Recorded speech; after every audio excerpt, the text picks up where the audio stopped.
goes back many, many years. I started off in Limassol. I had a whole load of scuba diving centres in Paphos, Limassol and Larnaca. We also had an instructor training college, residential, so it was very, very nice and big. The problem is we were diving one day and one of the guys from the base, from the British base, had a bit of a problem. He came out, he had problems in his knee. We called the authorities because we knew it was decompression sickness, and after nearly 1 hour, nothing. It was 1996. So we had to quickly get him down to Akrotiri. This is before the motorways, so you can imagine it was a very long time to get him down there. And he was treated in a very small chamber on the base. I then realized there's a deficiency on the island. I started to get involved with a woman who had a chamber, and then we bought our first chamber, located it in Limassol. We started reaching out to the dive centres to treat only the accidents. The problem is, hyperbaric medicine, diving accidents are maybe 5% of what it can do. There's so much other therapies, treatments, ailments that it can deal with. The problem, the doctors that I had, my hyperbaric consultants, they are based in Larnaca. So to bring them all the way down to Limassol every time for one patient here, one patient there. After 10, 12 years running in Limassol, we then decided, get a bigger chamber, make a proper medical centre. It's more central in the island, so we can deal with the east, west, the north, not the north, but Nicosia. And that was in 2009. And from there, we just grew and grew and grew, and we started doing other alternative therapies. I like the natural therapies. I don't like invasive. I don't like surgery. I don't like things like this. So pretty much a lot of what we do here is non-invasive. It's a non-threatening type of treatment and very effective. The natural aspects of healing are so much better than big pharma medicine. The chamber will treat many things, from autistic children to stroke victims to diabetic ulcers to fibromyalgia. The list is very, very long. You can look at things that are labeled protocols, where it's endorsed, it's accepted everywhere. There's 14 international protocols. Then if you look at some places in Europe, you can go to 26 protocols where 14 are labeled, the others are accepted but not 100% endorsed. You look at Russia and China, they have 60, 80, 90 protocols. So when you start looking at how diverse hyperbaric medicine can be, you then start realizing what can actually be linked. And one of the things that came up was ozone therapy and hyperbarics work very, very well together. Then you start looking at things like a certain drainage, lymphatic drainage, and hyperbaric oxygen, when they are put together in the correct way, reduce the aging process. Okay, so that's why we had a launch about 5 years ago where we are the sole agents for the Projubinox, the anti-aging procedure on the island. What else do we do? We start looking further. We see the types of patients that we have. We then realize, hey, you know, a lot of people with aches and pains, a lot of sports people that we have, a lot of people that have immune issues. So we then found the cryotherapy sauna, or the capsule. We're the only one on the island with something like this. I think we're the only one in this part of the world. We are slowly reaching out. We will be establishing them elsewhere. But it's a 2.5 minute treatment. 2 minutes in your day. You do this over a week or 2 weeks, you can do so much for your body. Take away pain, lose weight, increase your immune system, revitalize your skin. It just goes on and on and on. But we just need to keep on going. Every time we see something that our patients can benefit from, it's not a monetary thing. The money will come, but you look after the patient, they will keep coming back. They will talk to people. Word of mouth, the best referral ever. The cheapest marketing, that's for sure. Okay, the market that I first went for was the emergency diving decompression situation.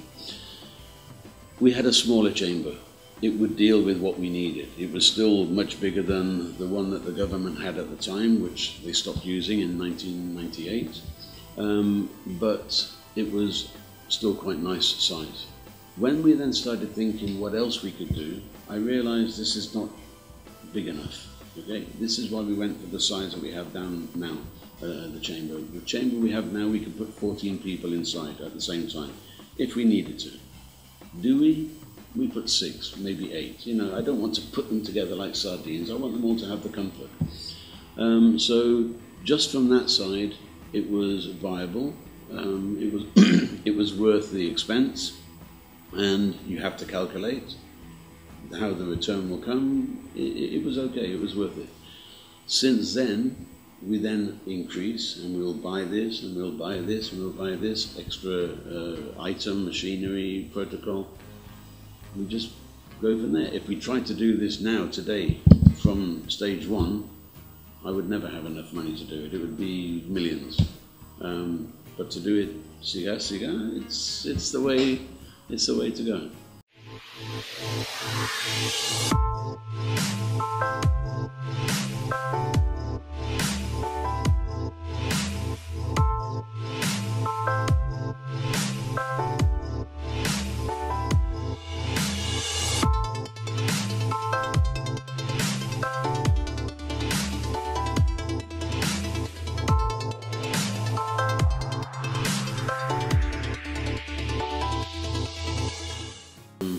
It's so different. We get people, no, it can't possibly be, because it's too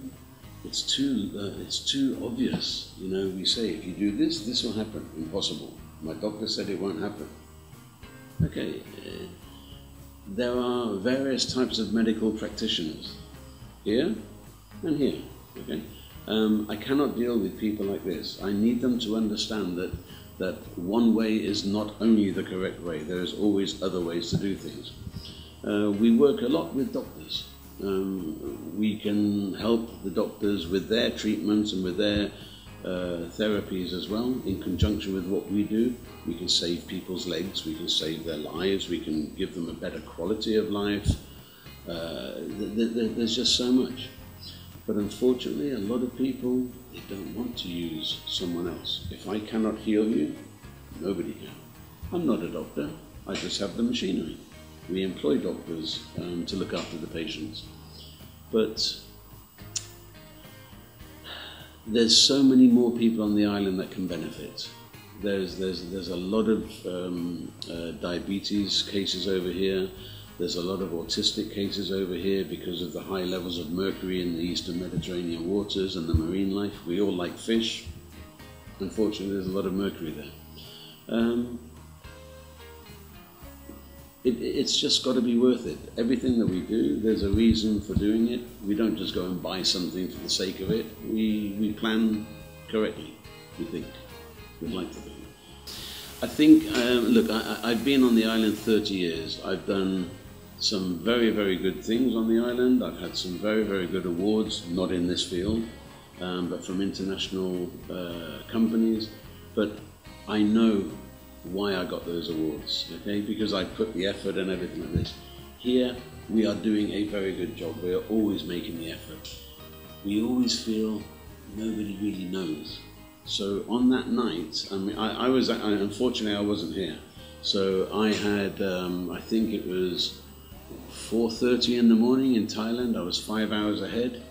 I suddenly got all these, you know, who's waking me up? We won. Won what? You know, I knew we were put forward for the Innovation Award. And I knew Nikki was put forward for the Heart of Gold Award, and what she does with the patients is, her patience is unlimited.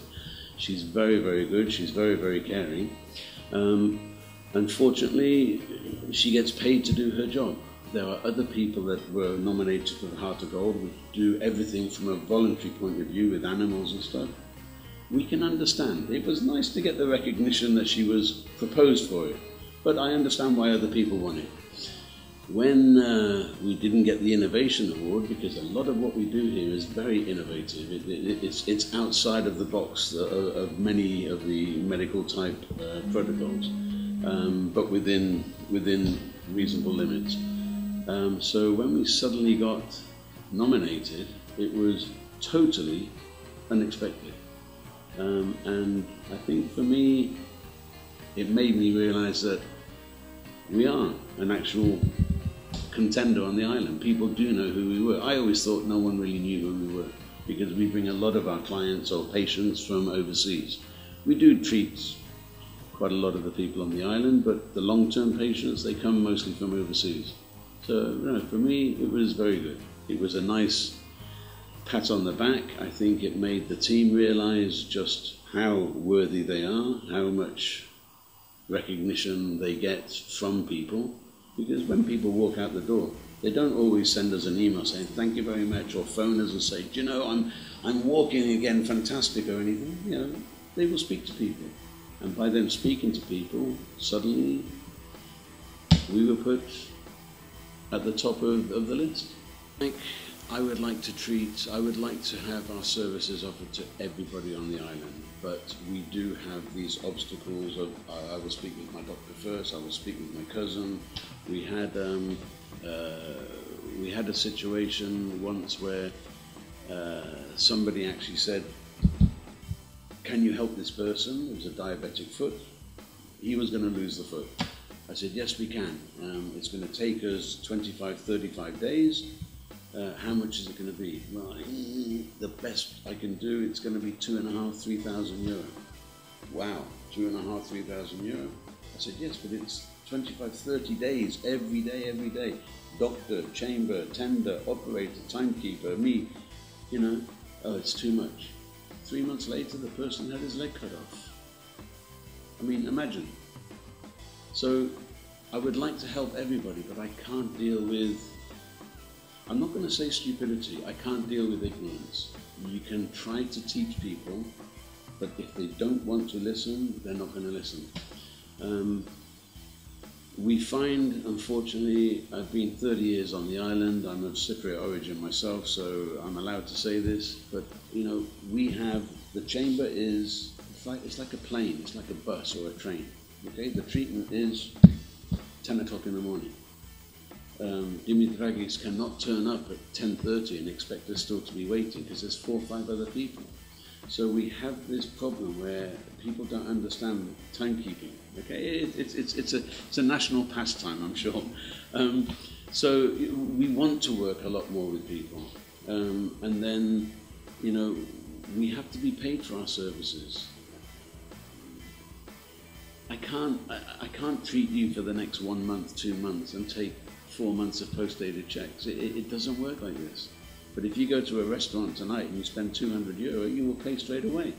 I don't understand why this doesn't happen with us. So my doors are always open, but I cannot just keep begging all the time. We try to be a part of the ESE. We tried to be a part of it. Our doctors went and lobbied with the minister. We had many meetings. Unfortunately, there was not a budget for hyperbaric medicine. Why, I have no idea. I really don't have any idea. We might charge 80 or 100 euros for a session. Paralimni might charge 45, 50, but they can only put 2, 3 people at a time. We can put 7, 8 people at a time. They are subsidized. We are not. Someone from Larnaca to go through the trouble of going all the way to Paralimni, to have a 1-hour treatment to come all the way back, they would rather pay extra to stay here. But the government didn't put it in their budget. I am amazed. The next step, we are looking at expanding to take another building very close to us here, so that we can offer different types of therapies, or to expand on what we're doing at the moment, because at the moment we have a lot of therapies under one roof, and if we start to increase our footfall, we need to make sure that it's workable. I don't want to have 10 people in this room because 10 people can sit in this room. I want to put 6 people in this room comfortably and 6 in another room. So we have to expand. It's just the way of the world. For me, I'm ex-military, I'm British military. My whole family were military from when I was a child all the way through. So this is pretty much all I know. There is always a place for everything, and everything must be in its place. The way that I look at things, ISO, compliance, everything like that, it's on the island, but it's becoming more and more prevalent. I believe you just have to be the best you that you can be. You have to be definitely giving the customer, patient, whatever, exactly what it is they paid for, and you've got to complete the circle. You can't just sell and let them go. You have to complete the circle of care, the circle of service, the circle of warranty, guarantee, whatever it might be. You can't, the days of doing things under the radar, or it will be okay, they're gone. They're gone. There is too much compliance now. And I think embracing the compliance makes you a better business. It definitely makes you a lot safer. And it gives the customer, the client, exactly what they are asking for.